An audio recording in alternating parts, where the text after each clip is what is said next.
The All-American Otaku Show.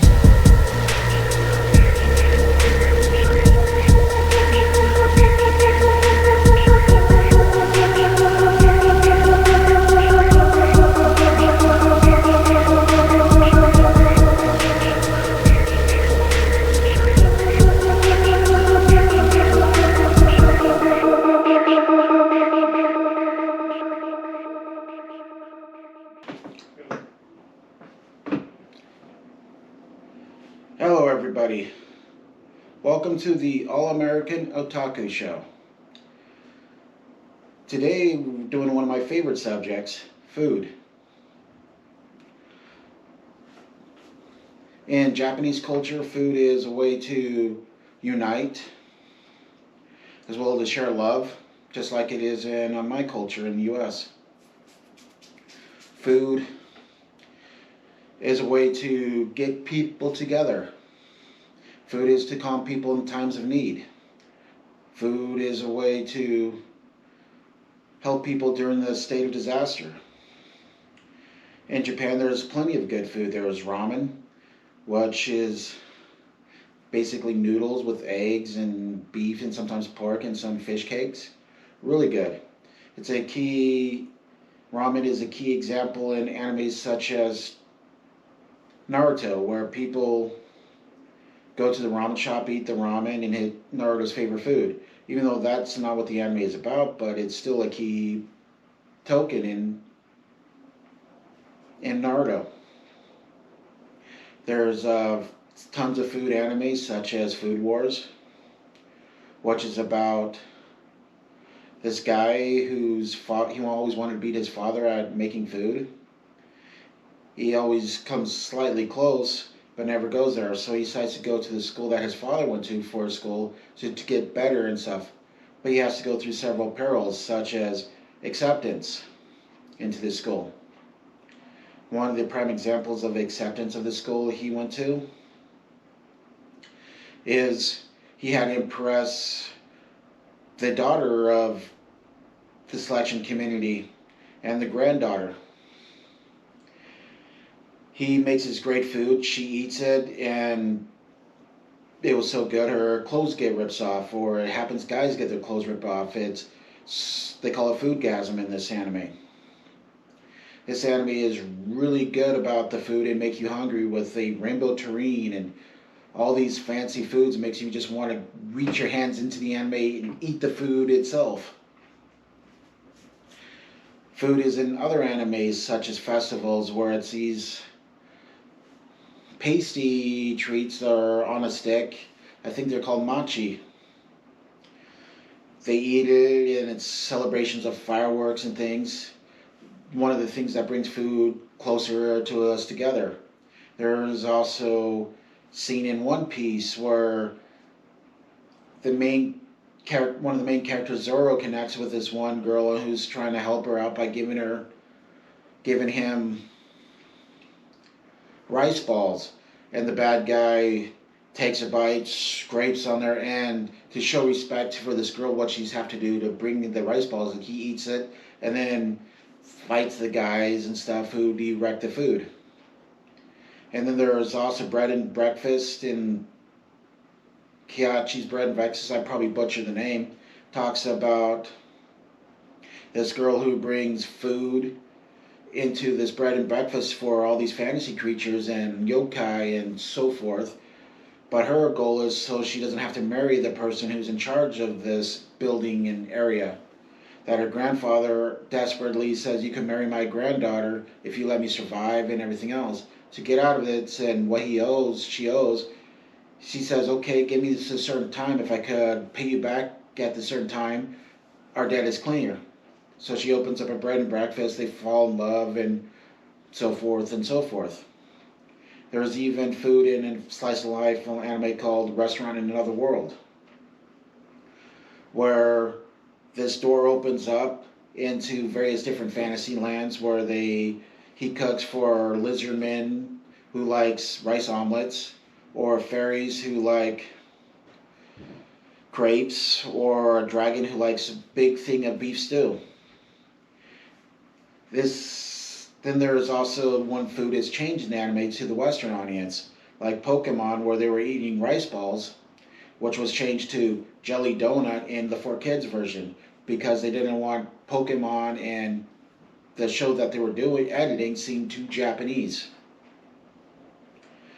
There's also the clear joke where the main character could eat tons of food, like your Natsu would eat bowls and bowls and bowls of food, or Luffy would eat food and food, and it's like, oh, I want more meat, I want more meat, I'm hungry, and Goku eats tons and tons of food to show how strength and powerful they are. Food is really good even in my culture, like in Thanksgiving that's coming up, or Indigenous Peoples Day, where they're cooking roast turkey, apple pie, pumpkin pie, stuffing, all sorts of food, and we eat a lot, and we celebrate with our families. We watch American football, we watch the Thanksgiving parade, all sorts of things. But I could talk on food forever, but to cut time short, here's Mr. Pat on his manga review about food. Hello, this is the All American Otaku Show, and this is Mr. Pat. This time we're covering food, and I'm very don't have a very huge repertoire of food manga, and so I have to refer to one that I already did for fan service. But we're going to discuss more about food, fitting Thanksgiving. I'm doing Food Wars again, but we're going to cover more on the basis that, what it represents on food. And this is about, mostly takes place at a school that's called Tutsuki Culinary Academy, which in the story to the most elite people is that it will,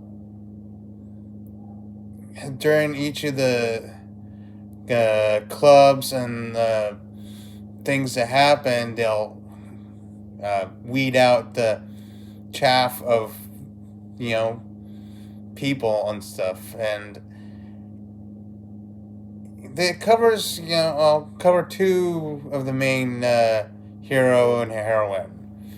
So during his intro, Sumiyu Kahara was supposed to make an egg dish competing against all these other kids.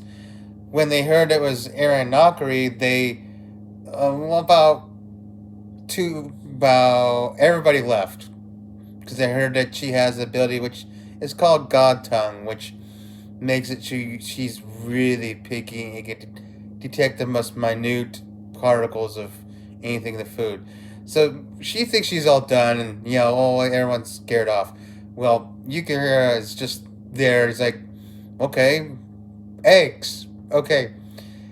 During this whole time, she's not really impressed by him. So when he's making these dishes, she's not giving him the benefit of doubt. So when he ends up making a dish that's standard fare, she's like, no, that's not gonna work. Well, when he makes standard fare, it's a lot more pizzazz of standard fare, and he was making kind of a rice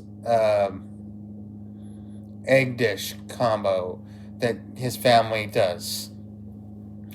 So when he made the eggs on there, it looked absolutely tasty. I think a lot of the food on here will really work out. So when she decided that she was not gonna like it, being a typical Sandre character, she, hard on the outside, soft in the middle. She she actually really enjoyed the dish, but when Yukihira pressed her for it, she's like, no, I actually hated this. Bye-bye. Well, during this whole time, she thinks she hasn't seen him again. Until the intro ceremony where he actually showed up and said, and this is part of the story, is they have this thing called the Council of 10, which has more power than anyone else besides the dean of the place. So it's left mostly to these top 10 students. And when he came up there and said that you're all going to be my ladder to being the top student, they all went ballistic and started throwing food at him. And she was utterly shocked that he was still going to be going to school. Little did she know that her grandfather pulled some strings and got him involved with the school. During a lot of this time, that's one example of, many times in the competition, they have things called food wars amongst competitions. Sometimes in clubs that they will just have these competition of food, and usually they have three judges that will decide impartially if the dish was good or not, and then that's the final say.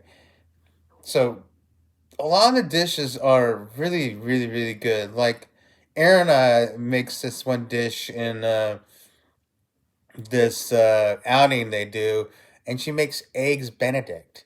I don't know if anybody knows that, but wow, they actually tell you about what she does to make the eggs, to get the biscuits and have that gravy, and everything just worked out great.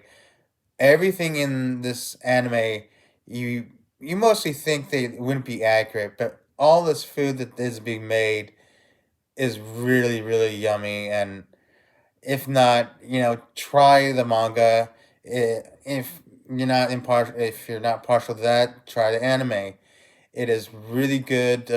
All the food is pretty accurate, even though most of the things you think would be accurate, but all the food can be done in reality. You can actually make some of these dishes. So if you want to try something new, try that. This is Mr. Pat